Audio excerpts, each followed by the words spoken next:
ओम शांति 28/1/2023 प्रात मुरली। ओम शांति। बाप दादा मधुबन। मीठे बच्चे, एक मन मना भव के महामंत्र से तुम समझदार बनते हो। यही मंत्र सब पापों से मुक्त करने वाला है। बाबा ने प्रश्न पूछा है, सारे ज्ञान का सार क्या है? मन मना भव रहने वालों की निशानी क्या होगी?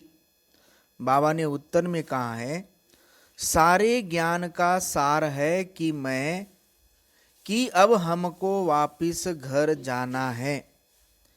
यह छी छी दुनिया है, इसको छोड़ हमें अपने घर चलना है। अगर यह याद रहे तो भी मन मना भव हुआ। मन मना भव रहने वाले बच्चे सदा ज्ञान का विचार सागर मंथन करते हैं। वह बाबा से मीठी मीठी रूह रिहान करेंगे। बाबा ने दूसरा प्रश्न पूछा है, किस आदत के वशीभूत आत्मा बाप की याद में नहीं रह सकती? अगर गंदे चित्र देखने की, गंदे समाचार पढ़ने की आदत पड़ी तो बाप की याद रह नहीं सकती। सिनेमा है दोजक का द्वार, जो वृत्तियों को खराब कर देता है। ओम शांति। रूहानी बाप बैठ रूहानी बच्चों को समझाते हैं। समझाना उनको होता है जिसमें कुछ कम समझ है। तुम अभी बहुत समझदार बन चुके हो, जो समझते हो कि यह हमारा बेहद का बाप भी है, बेहद की शिक्षा भी देते हैं। सृष्टि के आदि मध्य अंत का राज भी समझाते हैं। स्टूडेंट की बुद्धि में नॉलेज होना चाहिए ना। और फिर बाप साथ में भी जरूर ले जाएगा, क्योंकि बाप जानते हैं कि यह पुरानी छी छी दुनिया है। इस पुरानी दुनिया से मैं बच्चों को घर ले जाने के लिए आया हूँ। बाबा समझाते हैं, यहाँ बैठे बैठे बच्चों के अंदर में जरूर आता होगा कि ओहो, ये हमारा बेहद का बाप भी है, फिर शिक्षा भी बहुत ऊंची देते हैं। सारी रचना के आदि मध्य अंत का राज भी समझाया है। यह सब याद करना भी मनमना भव है। यह भी तुम्हारे चार्ट में आ सकता है। यह तो बहुत सहज है। और भल कुछ भी न करो, परंतु उठते बैठते चलते फिरते बुद्धि में ये याद रहे। वंडरफुल चीज को याद करना होता है। तुम समझते हो बाबा को याद करने से, पढ़ाई पढ़ने से हम फिर से विश्व का मालिक बनते हैं। ये बुद्धि में रहना, ये बुद्धि में चलता रहना चाहिए। भल कहाँ भी बस ट्रेन आदि में बैठे हो, परंतु बुद्धि में याद रहो, बुद्धि में याद हो। पहले पहले तो बच्चों को बाप चाहिए। तुम जानते हो हम आत्माओं का रूहानी बेहद का बाप है। सहज याद दिलाने के लिए बाबा युक्ति बताते हैं। मामेकम याद करो तो आधा कल्प के जो तुम्हारे विकर्म है, वह सब योग अग्नि से भस्म हो जाए। जन्म जन्मांतर बहुत ही यज्ञ जप तप आदि किए हैं। भक्ति मार्ग वालों को पता नहीं है कि ये सब क्यों करते हैं, इनसे क्या प्राप्ति होगी। मंदिरों में जाते हैं, इतनी भक्ति करते हैं, समझते हैं ये सब परंपरा से चला आया है। शास्त्रों के लिए भी कहेंगे कि यह परंपरा से चले आए हैं, परंतु मनुष्य को तो पता ही नहीं है कि स्वर्ग में तो शास्त्र होते नहीं। वह समझते हैं सृष्टि के शुरू से ही यह सब चला आता है। न किसको यह कह सकते कि बेहद का बाप कौन है। यहाँ हद का बाप व हद का टीचर तो नहीं है। हद के टीचर से तो तुम सब पढ़े हुए हो, जो पढ़कर ही नौकरी आदि करते हैं, कमाई करते हैं। तुम बच्चे जानते हो, यह जो हमारा बेहद का बाप है, उनका कोई भी बाप है नहीं, और यह बेहद का टीचर भी है, इनका कोई टीचर नहीं। इन देवताओं को किसने पढ़ाया, यह तो जरूर याद आना चाहिए ना। यह भी मनमना भव है। यह पढ़ाई तो कहाँ से पढ़े नहीं है, बाप स्वयं ही नॉलेजफुल है। इनको किसने पढ़ाया है क्या। मनुष्य सृष्टि का वह बीज रूप है और चैतन्य है, ज्ञान का सागर है। चैतन्य होने कारण मनुष्य सृष्टि रूपी झाड़ का आदि से अंत तक राज सुनाते हैं। अंत में आकर आदि का ज्ञान सुनाते हैं और कहते हैं, हे बच्चों, जिस तन में मैं विराजमान हूँ, इन द्वारा मैं आदि से लेकर इस समय तक सब कुछ सुनाता हूँ।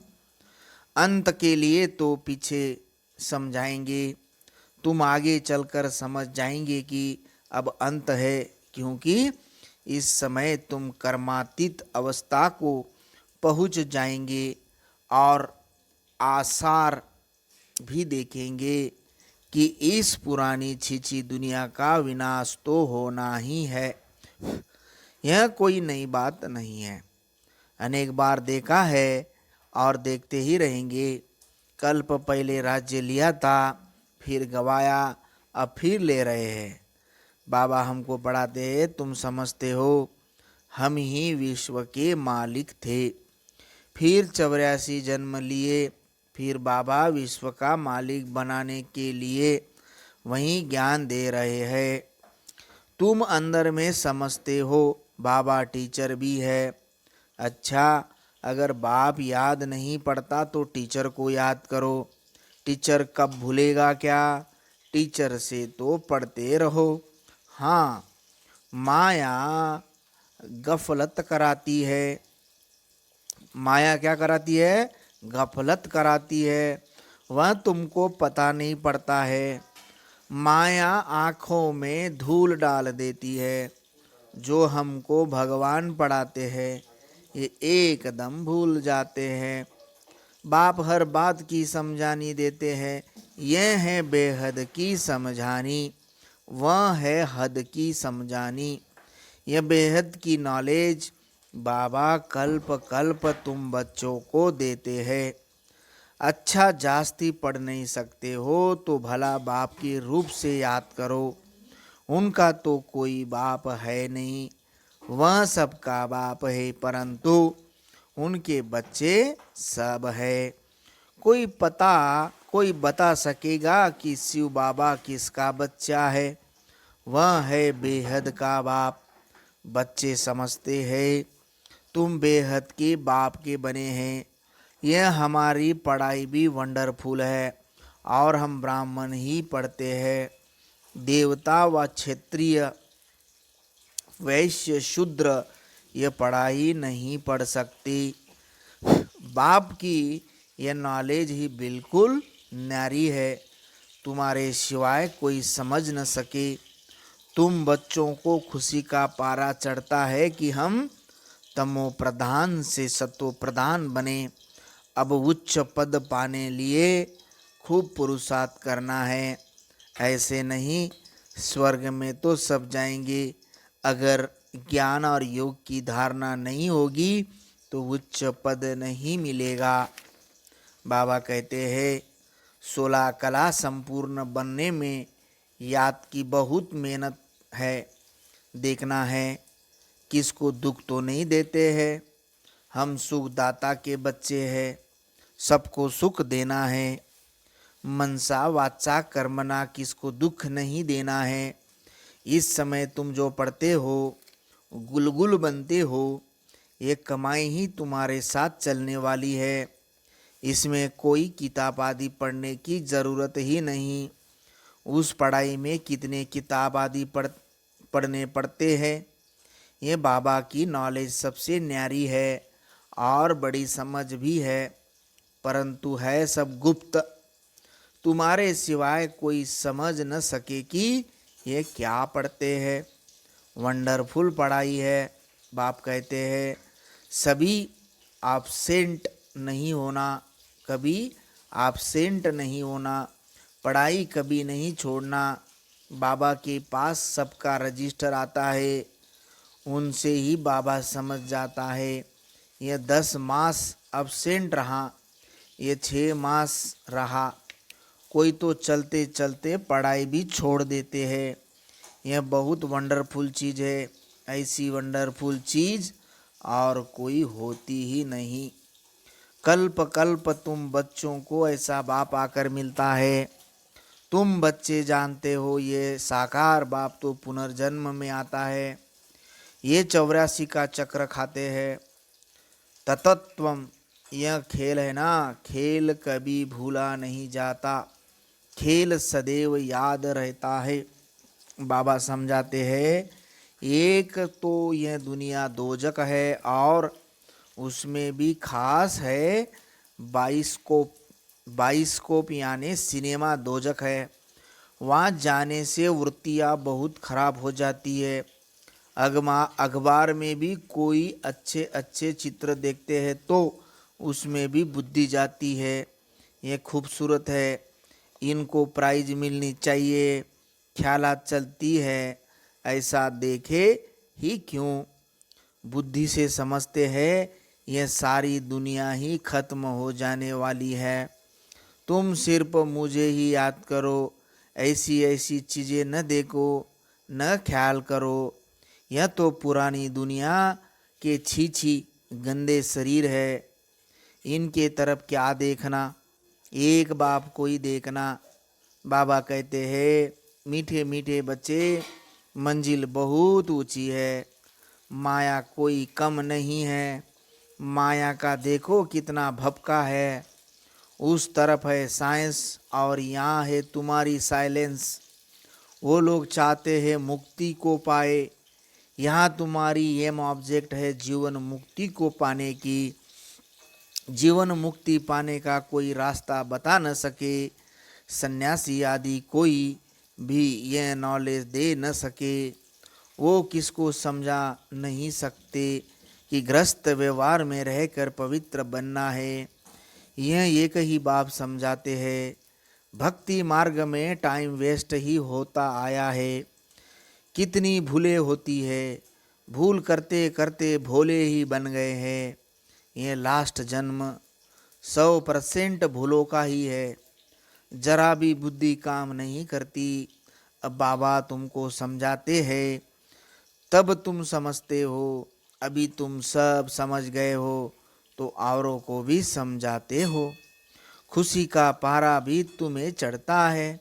वंडर है ना, इस बाप को कोई बाप नहीं, कोई शिक्षक नहीं, तब सीख कहाँ से, तब सीखा कहाँ से। मनुष्य वंडर खाएंगे, बहुत समझते हैं इनका जरूर कोई गुरु होगा। अगर ये भी गुरु से सीखा हुआ हो फिर गुरु के और भी शिष्य होने चाहिए। सिर्फ यह एक शिष्य थोड़े ही होगा, गुरु के तो बहुत शिष्य होते हैं। आगा खा के देखो कितने शिष्य हैं। उन्होंने उनको गुरु के लिए देखो कितना रिगार्ड रहना है। उनको हीरो में वजन करते हैं, उनको हीरो में वजन करते हैं। तुम किस में वजन करेंगे? यह तो सबसे सुप्रीम है, इनका वजन कितना होगा तुम क्या करेंगे? वजन करे तो कितना होगा? कोई चीज पड़ सकती है। शिव बाबा तो बिंदी है ना, आजकल वजन बहुत करते हैं। कोई सोने में, कोई चांदी में, प्लैटिनम में भी करते हैं। वह सोने से भी महंगा होता।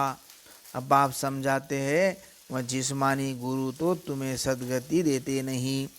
सदगति में ले जाने वाला तो एक ही बाप। उनको किसने वजन करेंगे? उनको किस में वजन करेंगे? मनुष्य तो सिर्फ भगवान भगवान ही कहते रहते हैं। मनुष्य तो सिर्फ भगवान भगवान ही करते रहते हैं, लेकिन ये नहीं जानते कि वह बाप है, टीचर भी है। बैठे कितना साधारण है।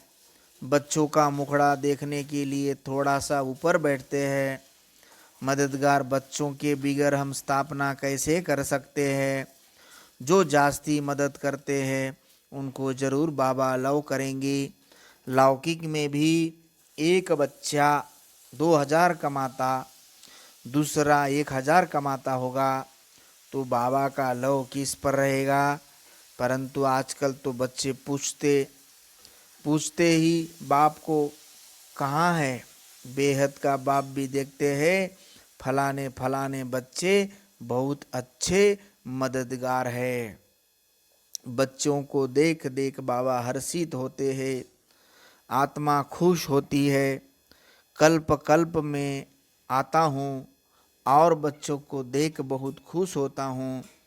जानता हूँ कल्प कल्प ये हमारे मददगार बनते हैं। ये बाबा का प्यार कल्प कल्प का बन जाता है। कहाँ भी बैठे हो बुद्धि में यह सोचो, बाबा हमारा बाप भी है, टीचर भी है, गुरु भी है, स्वयं ही सब कुछ है। तब तो सब उनको ही याद करते हैं। सतयुग में कोई याद नहीं करेंगे, क्योंकि 21 जन्मों के लिए बाप बेड़ा पार कर देते हैं। ऐसे ऐसे सिमरन कर बच्चों को हर्षित होना चाहिए, खुशी होनी चाहिए कि हम ऐसे बाप की सर्विस करें, बाप का सबको परिचय दे। ये बेहद का बाप है। बाप ही स्वर्ग की स्थापना करते हैं, बाप ही हम सबके साथ भी ले जाते हैं। ऐसी ऐसी समझानी से सर्वव्यापी कह नहीं सकेंगे। बाप ने कहा है विनाश काले विपरीत बुद्धि, विनाश काले विपरीत बुद्धि विनशंति, विनाश काले विपरीत बुद्धि विनशंति। वह सब खत्म हो जाएंगे, बाकी तुम विजय पाएंगे। तुम राजधानी स्थापन कर रहे हो। आत्माओं का बाप आत्माओं को बैठ समझाते हैं, तो ऐसी ऐसी वंडरफुल बातें सबको सुनानी चाहिए। अच्छा, मीठे मीठे सिखल दे बच्चों प्रति माता पिता बाप दादा का याद प्यार और गुड मॉर्निंग। रूहानी बाप की रूहानी बच्चों को नमस्ते। हम सदा रहेंगे हंसते हंसाते और बनेंगे वतन के फरिश्ते। दुआएं दो दुआएं लो, खुशी जैसी खुराक नहीं शुक्रिया बाबा शुक्रिया। धारणा के लिए मुख्य सार पहली पॉइंट, सुखदाता के हम बच्चे हैं, हमें सबको सुख देना है। मन से, वाचा से, कर्मना से किसी को भी दुख नहीं देना है। दूसरी पॉइंट है, पढ़ाई और पढ़ाने वाला दोनों ही वंडरफुल है। ऐसी वंडरफुल पढ़ाई को कभी भी मिस नहीं करना है, अपसेंट नहीं होना है। वरदान है सदा हर दिन स्व उत्साह में रहने और स्व को उत्साह दिलाने वाले रूहानी सेवाधारी भव। विश्लेषण में बाबा ने समझाया है, बाप दादा सभी रूहानी सेवाधारी बच्चों को स्नेह की यह सौगात देते हैं कि बच्चे हर रोज स्व उत्साह में रहो और सर्व को उत्साह दिलाने का उत्सव मनाओ। इससे इससे संस्कार मिटाने की जो मेहनत करनी पड़ती है वह छूट जाएंगी। यह उत्सव सदा मनाओ तो सारी समस्याएं खत्म हो जाएंगी। फिर समय भी नहीं देना पड़ेगा, शक्तियाँ भी नहीं लगानी पड़ेगी। खुशी में नाचने उड़ने वाले फरिश्ते बन जाएंगे। आज का स्लोगन है, ड्रामा की राज को समझ, नथिंग न्यू का पाठ पक्का करने वाले ही बेफिक्र बादशाह है। ओम शांति, ओम शांति। धन्यवाद।